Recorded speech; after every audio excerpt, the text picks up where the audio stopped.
अब यहाँ पे आ जाता है हमारे पास ट्रिकलिंग फिल्टर। सबसे पहला है trickling filter.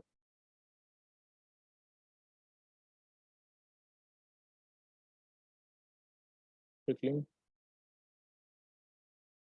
Filter. Trickling filter में क्या है कि फिल्टर जो है हमारे, सबसे पहले तो ये समझो कि ये बनते कैसे हैं। तो फिल्टर में क्या होता है कि एक बेड बनाया जाता है पत्थर का, स्टोन्स होते हैं उसका बेड बनाया जाता है, ग्रेवल्स कह लो, ठीक। और फिर उसके थ्रू क्या होता है, जो भी हमारा सीवेज है वो फिल्टर होकर के जाता है। अभी इस चीज को याद रखना कि हम सीवेज पढ़ रहे हैं, है ना। यहाँ पे हमारा चल रहा है सीवेज वाला ऑब्जेक्ट। अब देखो तो यहाँ पे फिल्टर जो है कैसे बनता है। फिल्टर आर कंस्ट्रक्टेड, वैसे तो बताने की जरूरत नहीं है, अंडरस्टूड है। Filter are constructed as bed of stone और ग्रेवल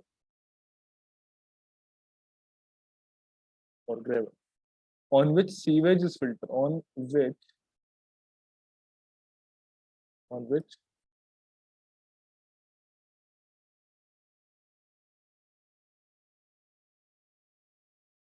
sewage is filtered।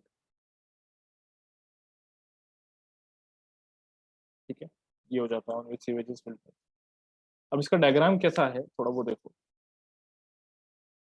तो यहाँ पे क्या होता है, एक हमारा इस तरीके से ये टैंक है यहाँ पे। इसमें क्या होता है, यहाँ पे एक रोटेटिंग आर्म होता है, मतलब ये घूमता रहता है। ये रोटेटिंग आर्म है, ये घूमता रहता है।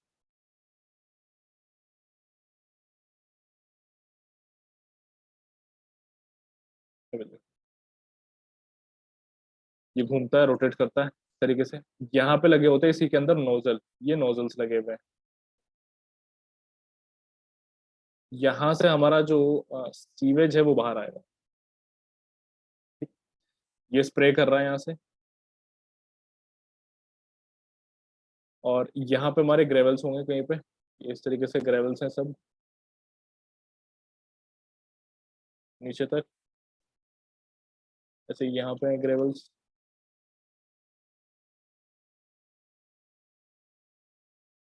ठीक है। ये ग्रेवल्स हो गए। अब देखो यहाँ पे लेटरल पाइप्स होते हैं, नीचे में ना लेटरल पाइप्स होते हैं। ये जैसे यहाँ पे मैं बना रहा हूँ, ये लेटरल पाइप है। अब लेटरल पाइप क्या करेगा, जो फिल्टर हो चुका है उसको बाहर निकाल देगा। ये तुम्हारा लेटरल पाइप, लेटरल पाइप। और ये यहाँ तुम्हारा इस तरीके से ये हो रहा है आउटलेट, ये आउटलेट, ठीक। ये तुम्हारा इनलेट हो जाएगा। ये सब चीजें इस तरीके से होता है, ठीक है। अब जो ये सीवेज तुम्हारा ऊपर से गिर रहा है ना, और ये जो यहाँ पे ग्रेवल है, इस ग्रेवल के चारों तरफ एक लेयर बन जाती है। जब सीवेज गिरता है ऊपर से और फिर वो फिल्टर हो रहा होता है, तो इस ग्रेवल के चारों तरफ ना एक लेयर बन जाती है, ठीक। अब देखो, अब यहाँ पे और कैसे कैसे ये जो है परफॉर्म होता है ट्रैकिंग फिल्टर में। तो जो ऑक्सीडेशन देखो यहाँ पे, जरूरी है ऑक्सीडेशन के लिए एयर का होना। तो जो एयर होती है ऑक्सीडेशन के लिए, वो कैसे एंटर करती है, वो बेड में एंटर करती है वेंट्स के थ्रू, ठीक। जो हमारे बेस पे वेंट्स लगे होते हैं उनसे जो है एंटर कर जाती है। तो air for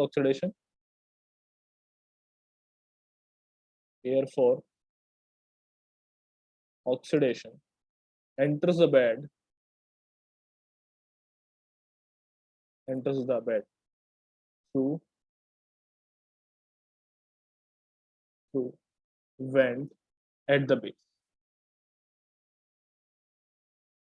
through vent at the base। ये हो जाता है। देन थर्ड देखो यहाँ पे, फिल्टर जो होता है वो यूजुअली कितना होता है, 2 मीटर डीप होता है। फिल्टर इज यूजुअली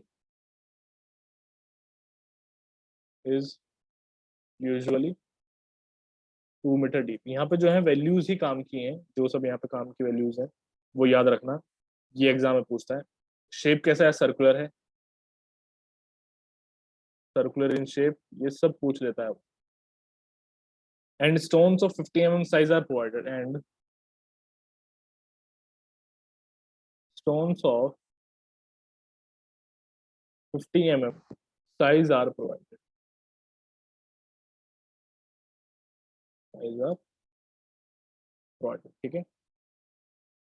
देन यहाँ पे फोर्थ हमारे पास में नेक्स्ट है, सीवेज जो होता है वो वॉइड्स के थ्रू पास होकर के जाता है, और बैक्टीरिया जो होता है वो सरफेस पर अटैच हो जाता है। ये जो मैंने अभी बताया था कि यहाँ पे एक लेयर बन जाती है, देखो ये तुम्हारा ग्रेवल है और ये तुम्हारा क्या लेयर है, यहाँ पे ये तुम्हारा लेयर है।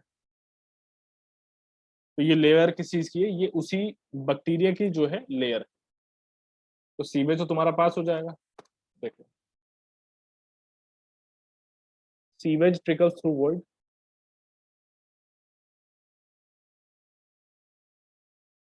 trickles through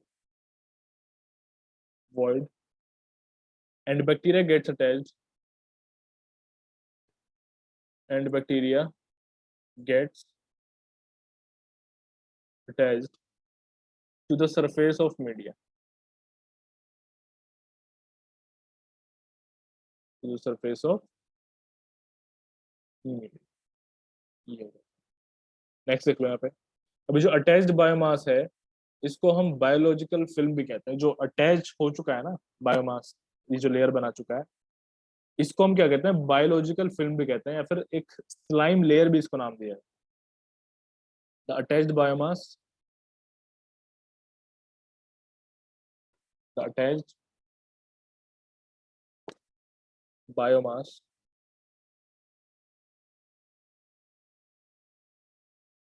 is called biological film,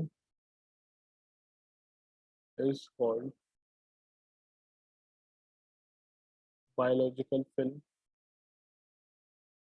और स्लाइम लेयर, ये इसको बोलते हैं।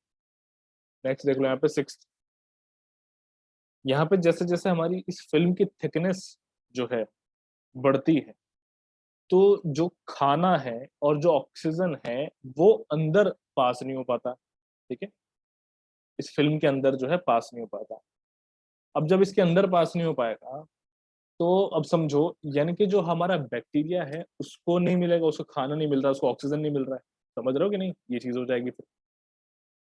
तो अब यहाँ पे होता क्या है कि ये जो बॉन्ड है, ये एक तरीके यहाँ पे जो इसके ऊपर ये जो चिपके हुए हैं ये बॉन्ड हो जाता है वीक, ठीक। जब बॉन्ड वीक हो जाता है तो यहाँ पे एक स्लोइंग एक इफेक्ट होता है, वो शुरू हो जाता है, ठीक है। हमारा यहाँ पे क्या हो जाता है, दोबारा बताता हूँ मैं, कि हमारा ये जो बॉन्ड है वो वीक हो जाएगा। ये बॉन्ड वीक कब होगा, जब हमारा खाना नहीं पहुंचेगा, ठीक। खाना कहाँ पे नहीं पहुंचेगा, जो बैक्टीरिया है उस तक हमारा खाना जो है नहीं पहुंचेगा, ठीक। तो ये जो बॉन्ड है हमारा ये वीक हो जाएगा। चलो, अब उसके बाद देखो, ये वाला पॉइंट यहाँ पर लिख लेते हैं, स्टेटमेंट यहाँ पे मेंशन कर लेते हैं। As film thickness increases,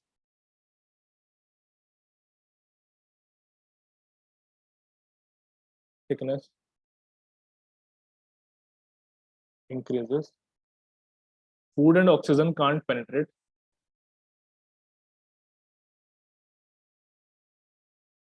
food and oxygen can't penetrate the layer, can't penetrate inside the film, कर लो inside the film, ठीक है। and endogenous and endogenous and endogenous metabolism starts,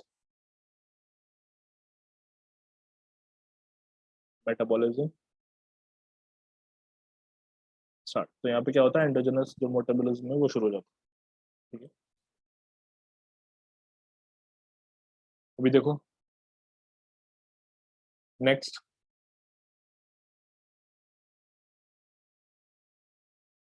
this weeks the bond and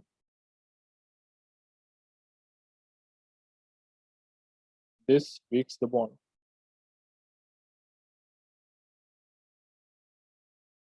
weeks the bond and sloughing start, और क्या हो जाता है, स्लोफिंग जो है वो शुरू। ठीक है। अब यहाँ पे ये स्लोफिंग क्या है, ये होता है कि ऊपर से जो लेयर होती है वो उतरनी शुरू हो जाती है। ठीक है। जैसे क्या होता है ना कि तुम्हें चोट लग गई कभी, मान लो कहीं पे छिल गया, तो फिर क्या होता है कि एक हार्ड लेयर सा जो है जम जाता है तुम्हारी स्किन पे, वहां पे उस जगह पे एक हार्ड लेयर सा बन जाता है ब्राउन कलर का। फिर वो कुछ टाइम के बाद खुद से गिर जाता है, तो वो जो खुद से गिरने लग जाता है ना, उसको हम कहते हैं स्लोइंग। ठीक, स्लोफिंग कह लो। तो इसके और मतलब है जैसे कि उतारना,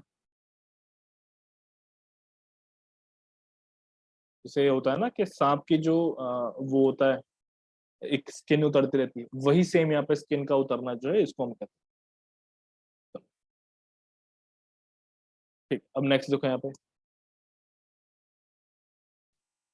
अब यहाँ पे जो एफ्लुएंट बीओडी है वो 20 मिलीग्राम पर लीटर से कम रहता है। 8 the effluent BOD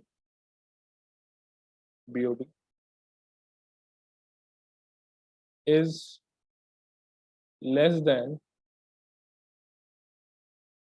20 milligram per litre and suspended solids 40 to 50 milligram per litre. ठीक है, ये होता है। नेक्स्ट देख लो इसमें 8 के बाद में 9। तो जो हमारा अमाउंट यहाँ पे स्लज प्रोड्यूस हो रहा है वो कितना है वो देख लो।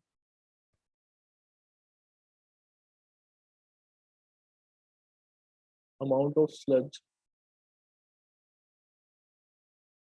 Produced is around, produced is around 0.5 kilogram VSS। अब ये जो वर्ड्स हैं, जैसे यहाँ पे आया VSS, इसको याद रखना। अभी बताता हूँ ये VSS होता है क्या। पर किलोग्राम BOD रिमूव। अब देखो, अभी यहाँ पे बहुत सारे नाम आएंगे, जैसे यहाँ पे आ रहा है VSS, ऐसे आगे आएंगे VLSS, बहुत तरह के नाम अभी जो है आएंगे। तो ये जो VSS है यहाँ पे, ये होता है हमारा volatile suspended solid. Volatile suspended solid, इसको याद रखना। ठीक, चलो अब देखो, रेट ऑफ फूड रिमूवल जो है यहाँ पे वो किस पे डिपेंड करता है। भाई यहाँ पे रिमूवल जो तुम कर रहे हो वो किस पे डिपेंड कर रहा है, रेट ऑफ फूड रिमूवल देखो। Rate of food removal depends upon, सबसे पहला पॉइंट यहाँ पे, जो तुम्हारा हाइड्रोलिक लोडिंग रेट होता है उसके ऊपर। अब बहुत से तो यहाँ पे कंफ्यूज हो जाते हैं कि हाइड्रोलिक लोडिंग रेट होता क्या है। तो जो डिस्चार्ज तुम्हारा है ना, उसी को हम क्या कहते हैं, हाइड्रोलिक कहते हैं। देखो ये यहाँ पे तुम्हारा जो डिस्चार्ज जिस रेट से आ रहा होता है उसी को हम हाइड्रोलिक बोलते हैं। सेकंड पॉइंट देखो यहाँ पे, ऑर्गेनिक लोडिंग रेट। नेक्स्ट है ऑर्गेनिक लोडिंग रेट, एक ही होगी। फिर थर्ड देखो भी, rate of diffusion of food and oxygen into the biofilm. अब जो हमारा डिफ्यूजन होगा रेट, जैसे डिफ्यूजन का जो रेट होगा, rate of diffusion of food and oxygen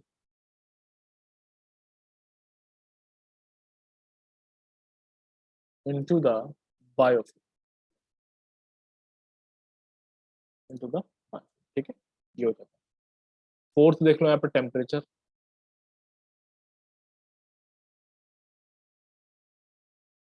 fourth temperature. Fifth, higher organic load. अगर हमारा ऑर्गेनिक जो, सॉरी, ये जो ऑर्गेनिक लोडिंग रेट है अगर हमारा ज्यादा हो जाता है, हायर ऑर्गेनिक लोडिंग रेट, अगर ये ज्यादा हो जाता है तब क्या होगा, रैपिड ग्रोथ हो जाएगा बायोमास का, leads to rapid growth of bio, ठीक है। And clogging of pores can happen, and clogging of pores can happen, और जो हमारे पोर्स होते हैं वो क्या हो सकते हैं, क्लोग हो सकते हैं। ठीक, ये हो गया। 6 देख लो यहाँ पे, हाइड्रोलिक लोडिंग रेट, इसको हम शॉर्ट फॉर्म में एचएलआर भी बोलते हैं, अभी ये आगे भी आएगा। क्वेश्चन जो तुम्हारा आएगा उसमें हाइड्रोलिक लोडिंग रेट लिखा होगा बहुत जगह। तो ये hydraulic loading rate, short form में HLR, ठीक है। इंक्रीज स्लोपिंग, इंक्रीज, या फिर इंक्रीजेस करो उसको, इंक्रीजेस स्लोपिंग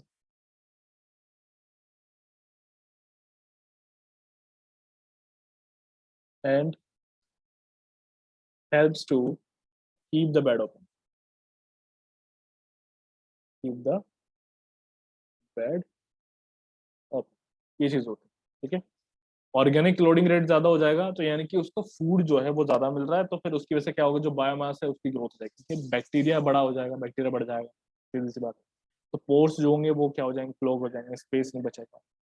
अब क्या होता है कि अगर हाइड्रोलिक लोडिंग लोडिंग रेट है, यानी कि जो डिस्चार्ज, जो पानी तुम्हारा आ रहा है वो बहुत ज्यादा आ रहा है, उसकी वजह से क्या होगा, फिर स्लोपिंग होगी। बेसिकली सीधी सी बात है कि पानी क्या होता है, वो चीजों को साफ करता है ना, भले ही गंदा हो तो वो अपने फोर्स से थोड़ा सा उसको क्या है बहा के ले जाएगा, तो ऊपर की जो स्किन है वो उतर जाएगी, स्लोपिंग हो जाएगी, और जो तुम्हारा बेड है वो क्या रहेगा, वो थोड़ा ओपन रहेगा। तो ये सब चीजें यहाँ पे, यहाँ तक आएगा, सभी को समझ में आ गया होगा। नेक्स्ट टॉपिक हमारा है operation trouble in trickling filter.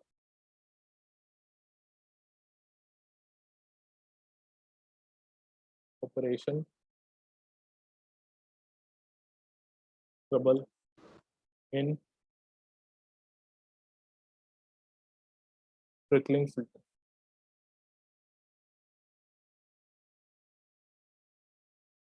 ये इंपॉर्टेंट है, ये वाले चैप्टर में बहुत सारी चीजें जो है important। तो सबसे पहले यहाँ पे जो हमारी प्रॉब्लम आती है वो आती है क्लॉगिंग, सबसे पहली प्रॉब्लम। इसको हम एक नाम और देते हैं, इसको हम कहते हैं क्लॉगिंग एंड पॉन्डिंग, इसको एक नाम और दिया था, इसको हम कहते हैं क्लॉगिंग एंड पॉन्डिंग। तो यहाँ पे होता क्या है कि अगर तुम्हारा ऑर्गेनिक लोडिंग रेट बढ़ जाएगा, देखो जैसे अभी हमारा यहाँ पे क्या था, अभी हमने ऊपर वाले पॉइंट पे जस्ट समझा है कि अगर ऑर्गेनिक लोडिंग रेट बढ़ जाएगा तो क्लॉगिंग हो जाएगी, क्योंकि बायोमास जो होता है वो बढ़ जाता है, caused by excessive organic loading rate, organic loading rate, लो जी ये हो गया। नेक्स्ट देखो यहाँ पे low hydraulic loading rate, low hydraulic loading rate, ये हो जाता है। अगर हाइड्रोलिक लोडिंग रेट है ज्यादा, तो हमने समझा था कि जो हमारे पोवर्स हैं वो क्लीन रहेंगे, ठीक है, सारी चीज क्लीन हो जाएगी, स्लोफिंग हो जाएगी। यानी कि अगर हाइड्रोलिक लोडिंग रेट हमारा कम रहेगा तो ऑब्वियसली फिर तो क्लॉगिंग जो है वो होगी ना, तो इसलिए देखो क्लॉगिंग के लिए फिर हमारा हाइड्रोलिक लोडिंग रेट क्या होगा, कम। अब इसकी रेमेडीज क्या है, यानी कि इसका सॉल्यूशन क्या है वो देख लो, ये भी हमें पता होना चाहिए। रेमेडी में देख लो, सबसे पहला इसमें है हमारा रैकिंग। तो सबसे पहले इसमें हमारा आ जाता है यहाँ पे रैकिंग। दूसरा इसमें हमारे पास में होता है applying water at high pressure to clean, applying pressure, sorry applying water at high pressure, water at high pressure to clean, एक ये हो जाता है। थर्ड देख लो यहाँ पे एडिंग क्लोरीन, क्लोरीन ऐड कर दो, एडिंग क्लोरीन। ठीक है, ये हो गया। अच्छा, अगर तुम्हारे लिए यहाँ पे इसका मतलब नहीं समझ में आ रहा रैकिंग, तो इसका क्या होता है कि एक तरीके से खरोंच देना। इसके मतलब बहुत सारे होते हैं, लेकिन यहाँ पे क्या होता है कि हम क्या करते हैं, स्क्रैचिंग करते हैं, खरोंच देना। ठीक है, ये चीज हम यहाँ पे करते हैं। चलो, रेमेडीज भी हमने देख ली। अभी देख लो नेक्स्ट है यहाँ पे फ्लाई ब्रीडिंग। मक्खियां आ जाती हैं यहाँ पे। नेक्स्ट, फ्लाई ब्रीडिंग, ये भी बड़ी प्रॉब्लम है। रेमेडी क्या है इसकी? इंसेक्टिसाइड अप्लाई कर दो बस। इसमें डिटेल में कुछ नहीं जाना, रेमेडी जान लो। Apply insecticide.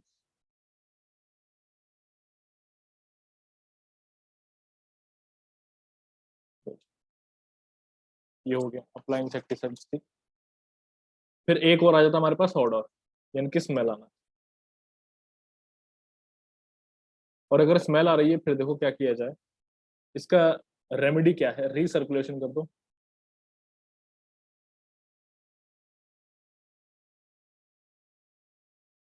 रीसर्कुलेशन कर दो। दूसरा, क्लोरीन अप्लाई कर दो।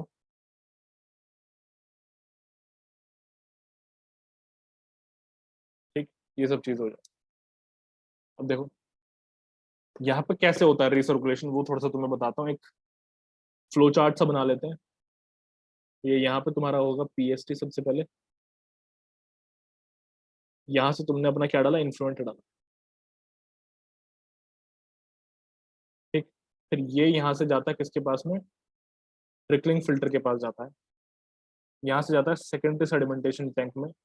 और यहाँ से फिर वो फर्दर आगे जाता है। अब होता क्या, रिसर्कुलेशन कैसे करते हैं कि सेकेंडरी सेडिमेंटेशन टैंक से जो हमारा प्रोडक्ट निकलता है उसको वापस से यहाँ पे लेके आ जाते हैं ट्रिकलिंग फिल्टर से पहले। और उसको फिर से ट्रिकलिंग फिल्टर से पास किया जाता है। ठीक है, अब देखो जब भी हम सर्कुलेशन कर रहे होते हैं, तो यहाँ पे इसको, ये जो ट्रिकलिंग फिल्टर है, इसको फिर हम कहते हैं हाई रेट ट्रिकलिंग फिल्टर। ठीक है, ये चीज समझ लेना। ये रिसर्कुलेशन हमने किया, ये हमारा क्या हो गया, यहाँ पे रिसर्कुलेशन हो गया। अब यहाँ पे अभी ये स्टैंडर्ड रेट ट्रिकलिंग फिल्टर है। देखो वैसे तो हम दोनों ही यूज कर सकते हैं, लेकिन एक हमारे पास में होता है स्टैंडर्ड रेट ट्रिकलिंग फिल्टर, तुम लोग बता रहा हूँ मैं, टीएफ। और एक होता है हाई रेट टीएफ। अब यूज दोनों ही कर सकते हैं, लेकिन जब हम क्या कर रहे होते हैं, सर्कुलेशन कर रहे होते हैं, तो हम यहाँ पे high rate trickling filter use करते हैं। मतलब ये जो हमारा ट्रिकलिंग फिल्टर है, इसी को हम क्या कहते हैं, हाई रेट ट्रिकलिंग फिल्टर कहते हैं। ठीक है, अब यहाँ पे जो है हमारे कुछ डिफरेंसेस आ जाते हैं, कुछ वैल्यूज हैं, वो देख लो। एक standard trickling filter standard rate में और एक हाई रेट में क्या अंतर है, थोड़ा सा वो देख लो। टेबल बहुत इंपॉर्टेंट है। देखो यहाँ पे हमारे पास में स्टैंडर्ड रेट।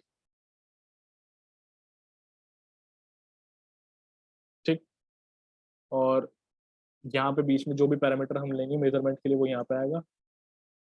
और उसी की वैल्यू क्या होगी अपने हाई रेट में, वो यहाँ पे आएगी। काफी इंपॉर्टेंट कंपेरिजन, वेरी इंपॉर्टेंट। ठीक है, अभी देखो अगर मैं यहाँ पे एचएलआर की बात करूँ, यानी कि हाइड्रोलिक लोडिंग रेट की बात करूँ, और इसकी यूनिट क्या होती है, यहाँ होती है मीटर क्यूब पर मीटर स्क्वायर पर डे। तो यहाँ पे 1 से 4 होता है, और यहाँ पे 10 से 40 होता है, यानी कि ऑलमोस्ट एंड। अगर मैं यहाँ पे ओएलआर की बात करूँ, ओएलआर को हम शॉर्ट फॉर्म में यू से भी डिनोट करते हैं। अभी जब आगे क्वेश्चन हम करेंगे तो वहां पे यू जो है लिखा होगा। तो किलोग्राम बीओडी पर मीटर क्यूब पर डे, ये इसकी यूनिट्स हो जाती है। ठीक है, तो यहाँ पे होता है 0.08 से लेकर के 0.32, और यहाँ पे 0.32 से लेकर के 1.0, यहाँ पे ज्यादा होता है। अब अगर हम डेप्थ की बात करें, नेक्स्ट हमारे पास डेप्थ। तो स्टैंडर्ड रेट क्योंकि एफिशिएंसी कम है, तो यहाँ पे डेप्थ ज्यादा हो जाती है 1.8 सेंटीमीटर, और यहाँ पे डेप्थ कम हो जाती है 0.9 से लेकर के 2.5। एक लास्ट पॉइंट इसमें हमारा है यहाँ पे रीसर्कुलेशन, रीसर्कुलेशन रेशो। ये आता है Q R upon Q not करके। अब ये Q R upon Q note क्या है, देखो यहाँ पे जो तुम्हारा इनिशियली डिस्चार्ज था वो तो क्यू नोट है, और जो तुम्हारा बाद में यहाँ से गया, इस जगह से गया, ये तुम्हारा क्यू आर। ठीक है, तो ये है रिसर्कुलेशन रेशियो, यहाँ पे होता है 0, एंड यहाँ पे होता है 0.5 से लेकर के 3.0। ठीक है, ये चीज होती है। अब यहाँ पे एक बहुत इंपॉर्टेंट जो है क्वेश्चन है, एफिशिएंसी ऑफ स्टैंडर्ड फिल्टर, और ऐसे ही फिर एक पूछता है efficiency of high rate filter. तो देख लो एफिशिएंसी निकालने का क्या तरीका है। एफिशिएंसी ऑफ ट्रिकलिंग फिल्टर्स, काफी इंपॉर्टेंट है ये।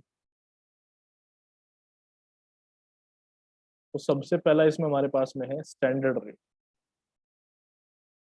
यानी कि जो हमारा स्टैंडर्ड रेट ट्रिकलिंग फिल्टर है उसके लिए देख लो, ये एफिशिएंसी का फॉर्मूला है हमारे पास 100/1 प्लस 0.44 अंडर रूट यू। अब देखो अंडर रूट यू तुम्हें पता ही है क्या है, ओ एल आर है, जस्ट अभी हमने ऊपर देख लिया।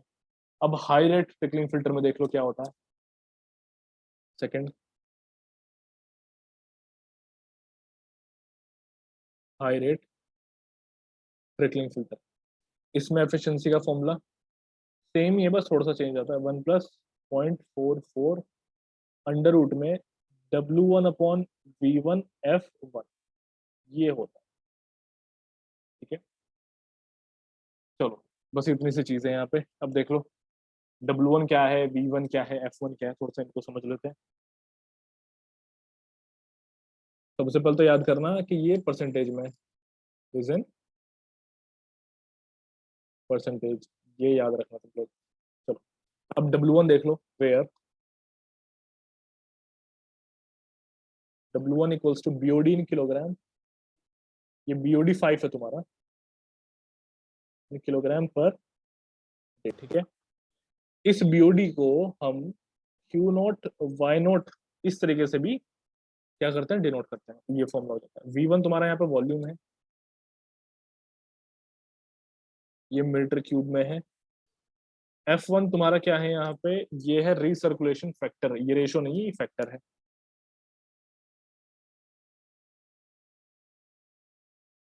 Recirculation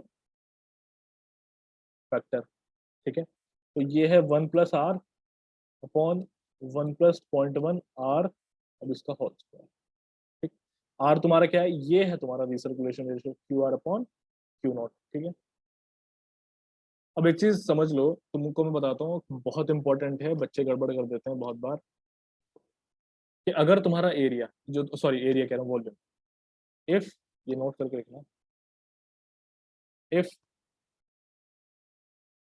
volume is in hectare, यानी कि वॉल्यूम अगर हेक्टेयर में दी हुई है, देन 0.0044 इज यूज, यानी कि ये जो यहाँ पे तुम फॉर्मूले में देख रहे थे ना, 0.44 मैंने लिखा हुआ था, ये फॉर्मूला ये रहा, ये 0.44, इसको तुम रिप्लेस कर देना 0.0044 से, ऐसी जो ऊपर है यहाँ पे इसको भी रिप्लेस करना है। ये अभी मीटर क्यूब के हिसाब से चल रहा है, लेकिन अगर हेक्टेयर में दिया होगा तो तुम्हें ये चीज यहाँ पे करनी होगी। ठीक है, अब देख लो, एक छोटा सा फॉर्मूला और बताता हूँ मैं एफिशिएंसी का, अगर काम आ जाइए कहीं पे। एक फॉर्मूला ये भी हो जाता है इनटू 100। अब यहाँ पे कौन सी चीज क्या है वो बताता हूँ, जैसे कि ये तुम्हारा है, ये है इन्फ्लुएंट का बीओ, इन्फ्लुएंट बीओडी, और ये जो है ये है तुम्हारा एफ्लुएंट बीओडी। ठीक है, तो इस तरीके से भी तुम अपना एफिशिएंसी जो है वो निकाल सकते हो। ठीक, अभी देख लो, अभी कहाँ पे कौन सी चीज है, अभी देखो, अभी हमने ये वाला जो डायग्राम देखा था, ये वाला डायग्राम इसकी मैं बात कर रहा हूँ, तो इसी डायग्राम को मैं दोबारा से बना दे रहा हूँ, और इस डायग्राम को मैं इन टर्म्स में लिखूंगा। ये जो यहाँ पे वैल्यूज आ रही हैं, जो नाम आ रहे हैं, जैसे कि तुम्हारा आ गया है गामा नॉट, आ गया है यहाँ पे, तुम देख सकते हो राइट साइड में गामा नॉट है इधर, ये रहा। तो ये सब की टर्म्स में भी देख लेते हैं, एक डायग्राम में इसका भी बना देता हूँ। तो इसी सेम डायग्राम को यहाँ पे देख लो, ये सबसे पहले तो हमारे पास में क्या था, PST था, तो यहाँ PST से तुम क्या लेके जाओगे, अपना Q नॉट लेकर के जाओगे, वो कहाँ तक जाएगा, वो जाएगा ट्रिकलिंग फिल्टर तक। ठीक, फिर यहाँ से आगे जाएगा वो सेकेंडरी सेडिमेंटेशन टैंक, यहाँ से हो रहा है रिसर्कुलेशन, तो ये डिस्चार्ज आ रहा है तुम्हारा क्यू आर रिसर्कुलेशन। और जो ट्रिकलिंग फिल्टर है यहाँ पे आ जाता है Q R plus Q not, तो इससे आगे ये तुम्हारा डिस्चार्ज। यहाँ पे होता है गामा नॉट, ये जो गामा नॉट है ये तुम्हारा क्या है, ये बीओडी है स्क्वायर। ठीक है, तो ये तुम्हारा एक कंप्लीट फिगर है जो मैंने तुम लोगों को बता दिया। अच्छा हाँ, एक चीज और, यहाँ पे जैसे F1 का जिक्र हुआ था ऊपर, ये F1 है। अगर हमारा लो रेट फिल्टर है, यहाँ तुम देख लो इसी में, फॉर लो रेट फिल्टर, तो यहाँ पे जो तुम्हारा F1 का वैल्यू है, ये हाई रेट फिल्टर चल रहा है ना, ये 1, F1 का value 1 for low rate filter F1 equals to, इसको भी याद है।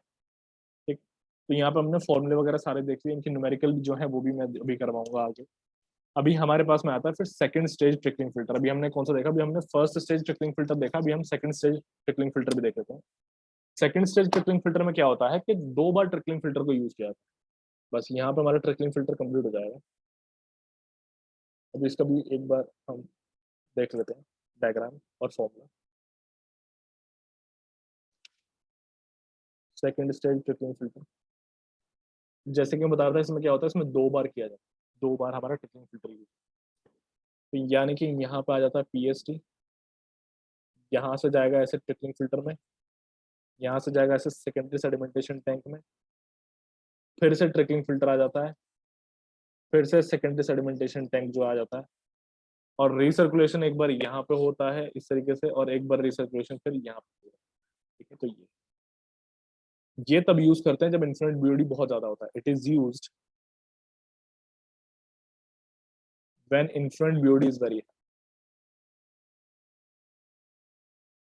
बीओडी इज वेरी हाई, तो ये चीज होती है। और या फिर दूसरा रीजन, और very less effluent BOD is required, और जो हमारा एफ्लुएंट बीओडी है वो बहुत ही कम चाहिए, बीओडी इज रिक्वायर्ड। ठीक है, ये होगा। अब इसका जो फॉर्मूला है वो यहाँ पे लिख लो, इसको यहाँ पे एफिशिएंसी 2 हम कर देते हैं, ऊपर था एफिशिएंसी 1, इसको हम 2 करते हैं, ये 100/1 प्लस 0.44 अंडर रूट में 1 माइनस, ये तुम्हारी पहले वाली एफिशिएंसी है, अंडर रूट में ये हो जाता है फिर W2/V2F। इतना फॉर्मूला है बस हमारा यहाँ। ठीक है, जो तुम्हारा N1 है ये एफिशिएंसी है किसका, efficiency of first high rate trick, efficiency of first high rate single stage trickling. ठीक है, बस इतना हमारे पास। इसके बाद अब हम नेक्स्ट देखेंगे अपना एक्टिवेटेड स्लज प्रोसेस, यहाँ तक हमने कंप्लीट कर